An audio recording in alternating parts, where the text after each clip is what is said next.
Hello friends, S के पाठशाला channel में आपका बहुत बहुत स्वागत है। आइए दोस्तों, हम लोग इस क्वेश्चन को सॉल्व करते हैं जो कि ग्रुप डी 2022 में पूछा गया है। ठीक है, देखिए क्वेश्चन क्या बोल रहा है। नीचे दी गई आकृति में रेखा यल और यम, एक रेखा यल है और यम है, दो रेखाएं हैं लेकिन कैसी हैं, समानांतर है। तो पूछा है 2x प्लस वाई का मान हमको निकालना है। तो ध्यान रखिएगा, अगर दो पैरेलल रेखाएं हैं, जैसे कोई दो पैरेलल रेखाएं हैं है ना, और उसको एक तिर्यक रेखा कट करती है, तो ये जो संगत कोण बराबर होता है, इसको क्या बोलते हैं, संगत कोण बराबर होता है। और देखिए, और ये अल्टरनेट, और ये संगत कोण देखिए, कोण एक हो गया, मान लीजिए एक कोण मैंने नाम देता हूँ, कोण एक, कोण दो, कोण तीन, कोण चार, कोण पाँच, यहाँ 6, यहाँ 7, यहाँ 8 है ना। ध्यान से समझिएगा, अगर ये कंसेप्ट सीख लिए तो इस टाइप के कोई भी क्वेश्चन है आराम से सॉल्व कर देंगे। देखिए, कोण एक बराबर होगा कोण दो के, जानते हैं क्यों, संगत कोण के अकॉर्डिंग, क्योंकि ये संगत कोण है। ठीक है, कोण एक बराबर होगा कोण दो के, क्यों, क्योंकि दोनों रेखाएं के ऊपर है, तो इसको क्या कहेंगे, संगत कोण। ठीक है, और देखिए कोण तीन बराबर होगा कोण चार, इसको क्या कहेंगे, एक अंतर पर है ना, इसको कहेंगे एकांतर कोण। ठीक है, इसको क्या बोलेंगे, एकांतर कोण। देखिए कोण तीन, यानी कोण तीन बराबर क्या होगा, सॉरी 4 नहीं होगा, ये 6 होगा, मैंने मिस्टेक, कोण तीन बराबर क्या हो जाएगा, कोण 6, एक अंतर पर है ना। देखिए एक रेखा के इस पार है, एक रेखा के इस पार, तो कोण तीन बराबर क्या हो जाएगा, कोण 6। इस कोण को क्या कहेंगे, एकांतर कोण। ठीक है, और देखिए, और हो जाएगा कोण दो बराबर कोण 7 हो जाएगा, और एक कोण एक बराबर कोण 4 हो जाएगा। इन दोनों कोण को क्या बोलेंगे, शीर्षा विमुख कोण। क्या बोलते हैं, शीर्षा विमुख, दोनों अपोजिट है ना, इसको बोलते हैं शीर्षा विमुख कोण। ठीक है, देखिए एक का मुंह उस साइड है, एक का मुंह इस साइड है, तो ठीक है, तो ए कोण एक बराबर कोण 4। ठीक है, ये कोण वो कोण, और कोण दो बराबर ये कोण हो जाएगा 7, एक का मुंह उस साइड है, एक का मुंह इस साइड, तो इसको इन दोनों को क्या कहेंगे, कोण दो बराबर कोण 7 हो गया, और कोण एक बराबर कोण 4 होगा, इसको बोलेंगे शीर्षा विमुख कोण। और एक चीज ध्यान रखिएगा, कोण तीन प्लस कोण दो का सम कितना होगा, 180 डिग्री, इसको कहते हैं अंतःकोण। अंतःकोण यही वाला हम इसमें अप्लाई करेंगे, इसको कहेंगे अंतःकोण।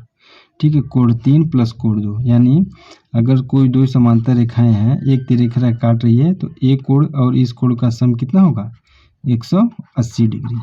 ठीक है, ध्यान दीजिए। देखिए, अब मैंने बताया कि ये अंतःकोणों का योग कितना होगा, 180 डिग्री, तो ये अगर 105 है तो ये कितना हो जाएगा, 75 डिग्री। ठीक है, और देखिए ये कोण 7 है, तो शीर्षा विमुख कोण के अकॉर्डिंग ये भी कितना हो जाएगा, कोण 60 डिग्री। अब जानते हैं, और ए और कोण का योग कितना होता है, 180 अंश, तो ये जब 60 है तो ये कितना हो जाएगा, 120 डिग्री हो गया। तो देखिए पूछा है 2x प्लस वाई, यानी क्या पूछा है हमसे, 2x प्लस वाई। तो देखिए x का मान कितना है, 75, तो 75 दूना 150, अब ये हो गया प्लस, अब ये कितने, y का मान कितना है, 120 डिग्री, तो आ गया ना 270। ठीक है, यानी पहला ऑप्शन इसका सही जवाब होगा। देखिए एकदम बेसिक से एकदम डिटेल से बताया हूँ, ये दोनों कोण का सम 180 डिग्री होगा, इस कोण को क्या बोलते हैं, अंतःकोण। ठीक है, चलिए नेक्स्ट क्वेश्चन हम लोग देखते हैं।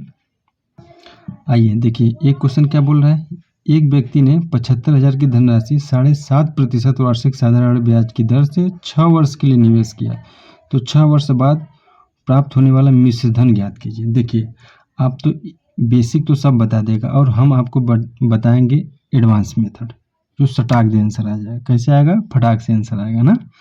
तो देखिए, अगर बेसिक से बताना होगा तो आपको सभी पता होगा, सभी लोगों को पता होगा कि साधारण ब्याज बराबर क्या होता है, मूलधन गुणे दर गुणे समय बटा के 100।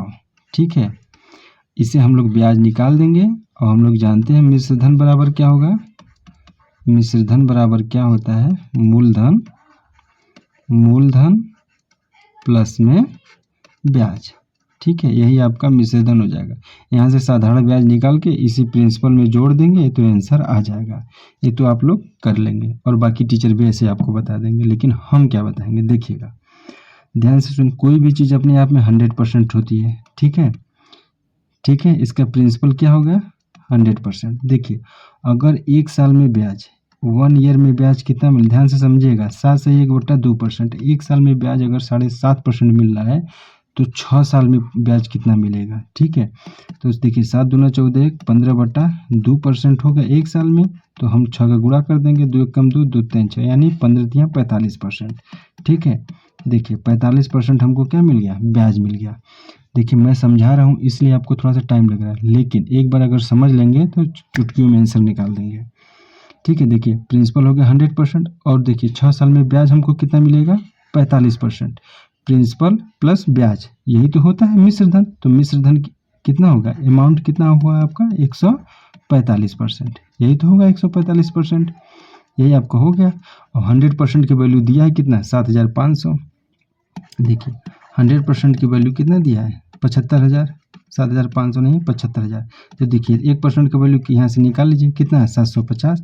जब 1% की वैल्यू 750 है तो 145% की वैल्यू निकाल दीजिए। तो 145 में अब हाँ 145 में आपको 750 का क्या करना होगा, मल्टीप्लाई करना होगा, आपको तुरंत मिश्र धन निकल जाएगा। ठीक है, देखिए 5 शून्य शून्य, 5 पचे 25 के 5 हाथ से लगल 2, 5 सत्तर 35, 36 37। ठीक है, और देखिए यहाँ हो जाएगा 4 शून्य शून्य, 4 पंजे 20 के 0, 2 4 सत्तर 28 2 30। ठीक है, और 750 हो जाएगा। ठीक है, कितना हो जाएगा 750, कितना हो जाएगा 0 5 7 5 3 8 और 7 3 10, 10 10 8 7 5 0, यानी देखिए आ गया आंसर ना। थोड़ा सा अलग मेथड सीखिए, मैं आपको बताने में थोड़ा सा टाइम ले लिया। ठीक है, अदरवाइज अगर आप कंसेप्ट को आपको पता है, प्रिंसिपल 100% है, एक साल में ब्याज अगर 7.5% है तो 6 साल में ब्याज आपको 45% होगा। यही मिश्र धन क्या होता है, मूलधन प्लस ब्याज ही होता है। मूलधन 100% हो गया, ब्याज हो गया 45%, तो मिश्र धन कितना होगा 145%। अब 100% की वैल्यू अगर 750 है ना, 100% की वैल्यू 75,000 है, तो 1% की वैल्यू हम लोग निकाल लेंगे यहाँ से। जब 1% की वैल्यू निकल के 145% की वैल्यू निकाल लेंगे आराम से, यानी ऑप्शन ए इसका सही जवाब हो जाएगा मिश्र धन। है ना अलग मेथड। देखिए ये एडवांस मेथड आपको मैंने बता दिया और ये एकदम बेसिक, दो मेथड से मैंने आपको बता दिया इस क्वेश्चन को। ठीक है, आइए नेक्स्ट क्वेश्चन देखेंगे। नेक्स्ट क्वेश्चन क्या बोल रहा है, यक्स और वाई एक कार्य को 8 दिन में और 12 दिनों में पूरा कर सकते हैं यदि वे वैकल्पिक, मतलब एक दिन ए करेगा, एक दिन यक्स करेगा, एक दिन वाई दिनों में कार्य करते हैं, जिसमें यक्स पहले दिन कार्य स्टार्ट करता है, तो दोनों को उसी कार्य को पूरा करने में कितना समय लगेगा। देखिए बहुत ईजी क्वेश्चन है। यक्स कितना दिन में कर रहा है, वाई 8 दिन में, वाई कितने दिन में कर रहा है 12 दिन में, तो दोनों टोटल काम कितना हो जाएगा 24। तो इसकी एफिशिएंसी आ गया 3 और इसकी एफिशिएंसी आ गया 2। ठीक है, तो देखिए पहले यक्स कर रहा है फिर वाई कर रहा है।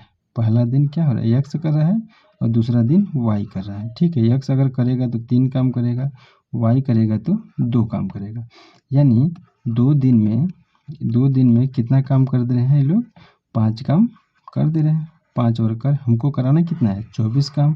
ठीक है, तो 4 से हम दोनों साइड गुणा कर देते हैं। ठीक है, 4 से यानी 4 दूनी 8 दिन, यानी 8 दिन में कितना काम ये लोग कर लेंगे, 4 पंजे 20 वर्ग कर लेंगे। ठीक है, अब देखिए 20 वर्ग कर लेंगे।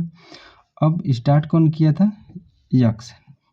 ठीक है, तो अब पहले दिन आएगा यक्स, ये तो पूरा खत्म हो गया 2 दिन में, यानी यहाँ पर ख़त्म हो गया। ठीक है, अब स्टार्ट करेगा अगला दिन यक्स, तो यक्स एक दिन में कितना करेगा, एक दिन में करेगा 3 काम प्लस 3 काम करेगा, तो टोटल कितना काम हो गया 23 काम। यहाँ दिन कितना हो गया 9 दिन, यानी 9 दिन में 23 काम हो गया। अब यहाँ समझिए, यहाँ हो गया 9 दिन में 23 काम, 23 वर्क हो गया। अब बचा कितना, 1 काम। ठीक है, अब किसकी बारी है, वाई की। तो वाई एक दिन में कितना काम कर रहा है, 2 काम कर रहा है। ठीक है, तो एक काम करने में कितना दिन लगेगा, 1/2, तो टोटल टाइम कितना लगेगा 9 से ही 1/2 दिन। ठीक है, यही आपका आंसर हो जाएगा, यानी थर्ड नंबर इसका सही जवाब होगा। ठीक है, समझ गए ना? अगर नहीं समझ में फिर से देखिए, 23 काम तक तो आपको एकदम आसान है, समझ में आ गया होगा। लास्ट में 9 दिन में अगर 23 काम कर दिया, अब किसकी बारी आएगा 2 दिन में, तो देखिए वाई 2 दिन में कितना दिन, 2 दिन में कितना, एक दिन में 2 काम करेगा, एक दिन में कितना 2 वर्क कर रहा है। ठीक है, तो एक काम करने में तो 1/2 ही दिन लेगा ना। ठीक है, इसी से 9 दिन और लिया था और 1/2 दिन ही लेगा, तो 9 से 1/2 दिन इसका टोटल काम आ जाएगा। ठीक है।